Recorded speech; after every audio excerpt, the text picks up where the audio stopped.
Some churches echo louder than others, not because of the acoustics, but because something else is still speaking. In the quiet, crumbling town of Heron's Ridge, Alabama, time did something strange. It slowed down, got thick, the kind of place where even the wind forgets to move. In the summer of 1907, the Whitmore family, father, mother, and 2 children, walked into the First Baptist Church at precisely 9:03 a.m. for Sunday service. They never walked out. No one noticed until the final hymn. For empty pews. For open hymnals, a warm cup of tea, still steaming on the floor by one of the children's seats. No signs of struggle, no footsteps. Only their dog, a shaggy golden retriever, pacing the front steps, howling like something had been taken, not lost. For years, the congregation believed it was a kidnapping, or mass hysteria, or some twisted prank.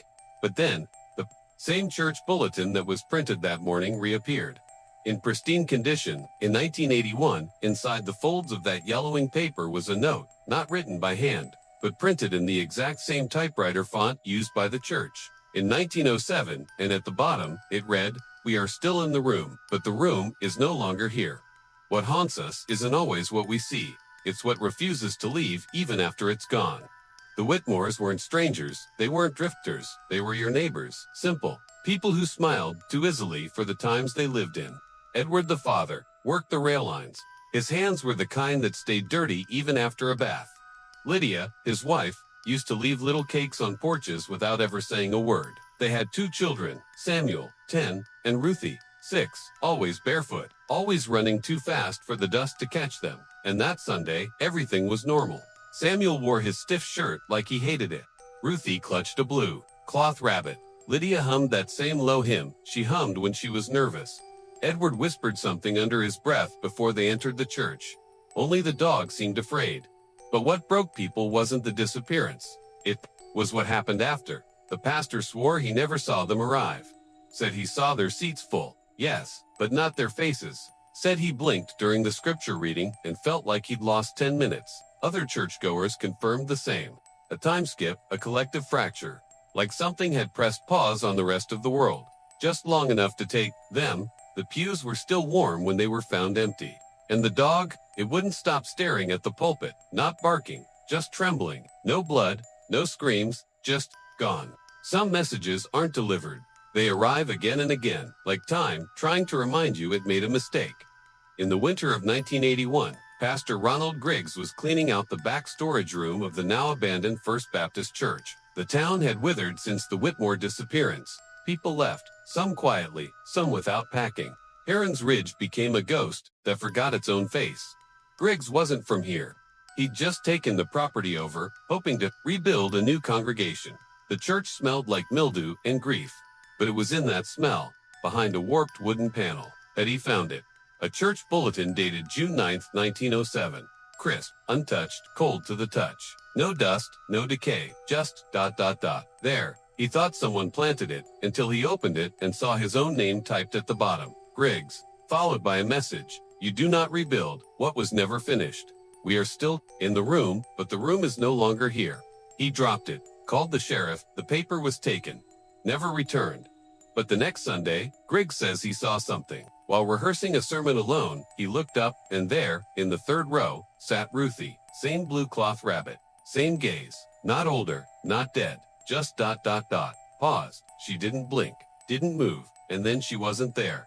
But the hymn book on that pew had turned to a page that hadn't existed in over 70 years. It's not the disappearance that breaks a town, it's the silence that follows. The kind that feels like someone's still standing in the doorway. Long after the door is gone, after the Whitmores vanished, their house was left untouched for nearly a decade. Not because of fear, but because no one could bring themselves to move on. Lydia's tea kettle was still on the stove. Ruthie's chalk drawings still marked the porch. Edward's work boots sat by the door. Not dusty, not cleaned, just ... waiting. But it was the dog that people remembered most. He wouldn't leave the church steps. For months. Through rain, through winter, barking only at dusk. Then whimpering, like he saw someone he couldn't reach. The townsfolk tried to take him home. He'd always come back. Until one night, they found him lying perfectly still, curled up beneath the pew where the Whitmores once sat. Not dead, just vanished. And yet, some nights, especially close to June, people still claimed they heard footsteps. inside that church for distinct sets, one heavier, one graceful, too light and fast, like children racing each other down the aisle. But when you open the doors, silence. One girl, decades later, claimed she saw Ruthie at the edge of the woods. She was crying, not screaming, just asking for her rabbit, the same one she held that Sunday in 1907. But when they checked her story, they found rabbit prints in the dirt, and nothing else. Some truths are not rejected because they're false, but because they threaten the shape of the world as we're told it should be. In 1983, two researchers from Boston, Dr. Michael Redden and Dr. Ann Falco, came to Heron's Ridge under the pretense of rural psychological study. But their real interest, temporal, hecho fenomena. Redden had read Grigg's account, the 1907 bulletin, the reappearance of Ruthie, the untouched pews. He believed trauma could fracture time, and that Heron's Ridge was the break. They interviewed 10 elderly townsfolk. Each one reported missing time, phantom sounds, or dreams involving the Whitmore family. But here's the strange part. Every single person described the dreams in exact detail, without ever speaking to each other. Falco became obsessed with Ruthie. She drew her face dozens of times, always with the same expression. Not fear, not joy, just recognition. By their second week, they claimed to have found a pattern of disappearances stretching back to 1834. Every 38 to 42 years, one family vanishes within a 5-mile radius of that church. Always intact, always sudden, always silent. And then Falco disappeared. Her notebook was found on the third pew. Inside, the last page read, "They're not stuck in time. Time is stuck in them. And I'm beginning to feel it too." Redden tried to report it. The government declared it a mental health breakdown.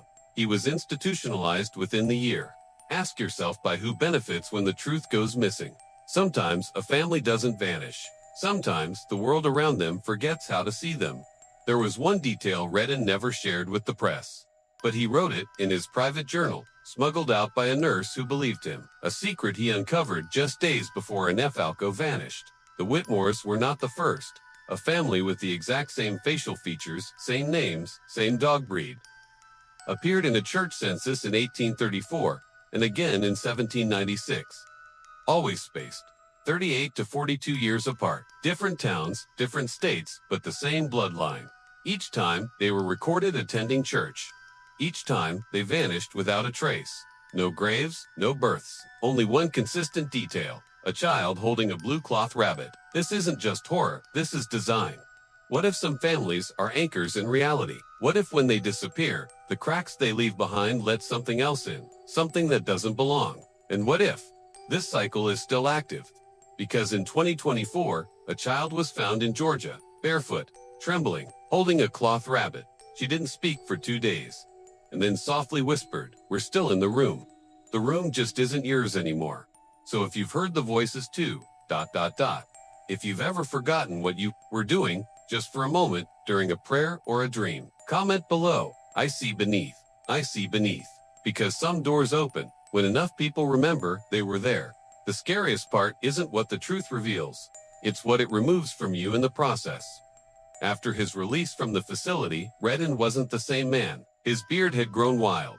His eyes didn't blink the way they used to. He wandered the ruins of Heron's Ridge every week, like he was walking inside a memory no one else could see. He'd stop at the old church door and whisper, the same thing: "We are reflections. They are the ones looking in." Locals started calling him a ghost that breathes. But there was one night, just weeks before he died, when he knocked on the sheriff's door. Pale and shaking, he said the pews were full again. Said he heard the hymn. Said he saw Ruthie looking straight at him. Older this time, and when he tried to speak, her voice came from his own throat. "You kept the memory alive, but now it lives in you." He passed away in his sleep that night, clutching a bulletin dated 1907, but aged like it was printed yesterday. No one ever explained how it got there, or why his last breath smelled like church incense. Some say knowing the truth sets you free. Others, like Redden, show us it sets something else free. Inside you, the story doesn't end when they vanish. The story begins when you start wondering why you remember them at all. Today, the church in Heron's Ridge is nothing more than a hollow frame. No roof, no pews, just a skeleton of wood and dust holding onto air that shouldn't be still. But people still visit. Not tourists, not thrill seekers, just the ones who've seen the shift. They come alone. At dawn or dusk, they sit on invisible pews and they wait. Not for a ghost, not for an answer, but for a feeling, one that's impossible to name, but undeniable when it finds you. You feel it right behind your ribs, like something once sacred just brushed against your soul and then retreated, not out of fear, but respect. The official records still say the Whitmores vanished without a trace. But if you ask the elders, they'll tell you this. They didn't vanish, they returned to wherever they always were. And now, they leave the door open, just a crack. For those who remember, for those who refuse to forget, for those who hear the hymn when no one's singing, and maybe, just maybe, for you, because you didn't find this story. By mistake, you were meant to hear it. You were meant to remember. You were meant to see beneath.